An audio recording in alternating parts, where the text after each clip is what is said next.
नमस्कार। क्या आप सोच सकते हैं कि कोई 75 साल पुरानी किताब आज भी शेयर बाजार में पैसा लगाने का शायद सबसे भरोसेमंद तरीका बता सकती है? आज हम बेंजामिन ग्राहम की उसी क्लासिक किताब द इंटेलिजेंट इन्वेस्टर की गहराई में उतर रहे हैं। सुना है इसे निवेश की दुनिया का बाइबल कहते हैं। आज पता लगाते हैं क्यों। जी हाँ, बिल्कुल। और इसकी खासियत ये है, देखिए, कि ये सिर्फ कोई फॉर्मूला या टिप्स नहीं देती। ये एक पूरा दर्शन है, एक सोचने का तरीका सिखाती है।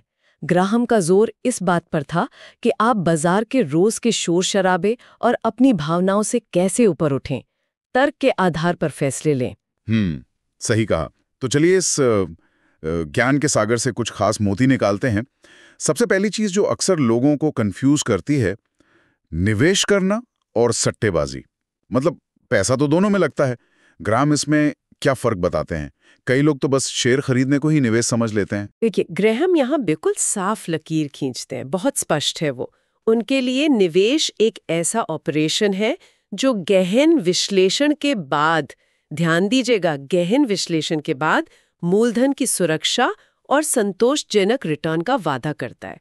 अगर ये 3 शर्तें पूरी नहीं होती, मतलब विश्लेषण, सुरक्षा और ठीक-ठाक मुनाफा, तो वो सब सट्टेबाजी है। अच्छा। हाँ, बिना रिसर्च के सिर्फ इस उम्मीद पे कि भाव बढ़ जाएगा, पैसा लगाना निवेश नहीं, वो सट्टा है। समझ गया। जैसे किसी ने कह दिया और हमने लगा दिया, या कोई स्टॉक पर ट्रेंड कर रहा है तो खरीद लिया, वो निवेश नहीं हुआ।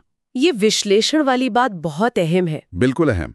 और इसी विश्लेषण में मदद करने के लिए ग्राहम ने एक बड़ा ही दिलचस्प किरदार गढ़ा, मिस्टर मार्केट। हाँ, मिस्टर मार्केट, मैंने भी पढ़ा है इसके बारे में। क्या है ये बाजार को समझने में कैसे मदद करता है? आप ऐसे समझिए कि मिस्टर मार्केट आपका एक बिजनेस पार्टनर है। ठीक है। वो रोज आपके दरवाजे पर आता है और आपको अपने हिस्से यानी शेयर्स के लिए एक दाम बताता है। लेकिन ये पार्टनर बड़ा ही मूडी है।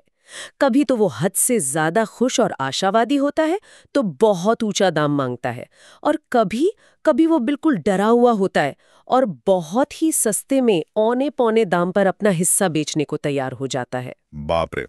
तो फिर ऐसे मूडी पार्टनर के साथ रोज उसके मूड के हिसाब से चलना चाहिए क्या? नहीं, बिल्कुल नहीं। यही तो ग्राहम समझाते हैं। समझदार निवेशक मिस्टर मार्केट को अपना मालिक नहीं, बल्कि अपना नौकर समझता है। उसके रोज के मूड स्विंग्स पर ध्यान देने की जरूरत ही नहीं है, बल्कि होशियारी इसमें है कि जब मिस्टर मार्केट डर के मारे बहुत कम दाम लगा रहा हो, तो शायद वो आपके लिए खरीदने का एक अच्छा मौका है। हाँ। और जब वो जरूरत से ज्यादा जोश में आकर ऊंचे दाम लगा रहा हो, तो आप उसे नजरअंदाज कर सकते हैं।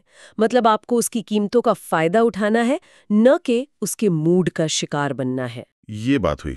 मतलब बाजार की रोज की उठापटक से अपनी भावनाओं को अलग रखना। और इसी से जुड़ा हुआ ग्राहम का वो सबसे शक्तिशाली विचार है ना, सुरक्षा का मार्जिन या मार्जिन ऑफ सेफ्टी। ये सुनने में तो सीधा लगता है, सस्ता खरीदो। पर क्या ये बस इतना ही है? देखिए, सस्ता खरीदना इसका एक हिस्सा जरूर है, पर ये उससे कहीं ज्यादा गहरा है। सुरक्षा का मार्जिन का असली मतलब है किसी संपत्ति को उसकी आंतरिक कीमत, इंट्रिंसिक वैल्यू जैसे कहते हैं, यानी कि उसके बिजनेस के फंडामेंटल्स के आधार पर जो उसकी असली कीमत बनती है, जैसे उसकी कमाई, उसकी संपत्ति, भविष्य की संभावनाएं, उस असली कीमत से काफी कम दाम पर खरीदना। अच्छा। मान लीजिए आपने विश्लेषण किया और पाया कि एक शेयर की कीमत असल में 100 रुपए होनी चाहिए, पर वो बाजार में मिस्टर मार्केट के मूड की वजह से मान लीजिए 70 रुपए का मिल रहा है। तो ये जो 30 रुपए का अंतर है, यही आपका सुरक्षा का मार्जिन है। ये आपका सेफ्टी नेट है। एक तरह का कुशन। पर क्या असली दुनिया में, खासकर जब बाजार महंगा लग रहा हो, हमेशा इतना मार्जिन मिल पाता है? ये मुश्किल नहीं है। इसका सबसे बुनियादी, सबसे जरूरी नियम है, यही मार्जिन आपकी गलतियों से आपको बचाता है। अगर आपने वैल्यूएशन में थोड़ी गलती कर भी दी, तो भी ये मार्जिन आपको बचा सकता है। और यही मुनाफे की संभावना को भी पक्का करता है। अगर मार्जिन ऑफ सेफ्टी नहीं है, तो आप असल में एक बड़ा जोखिम ले रहे हैं।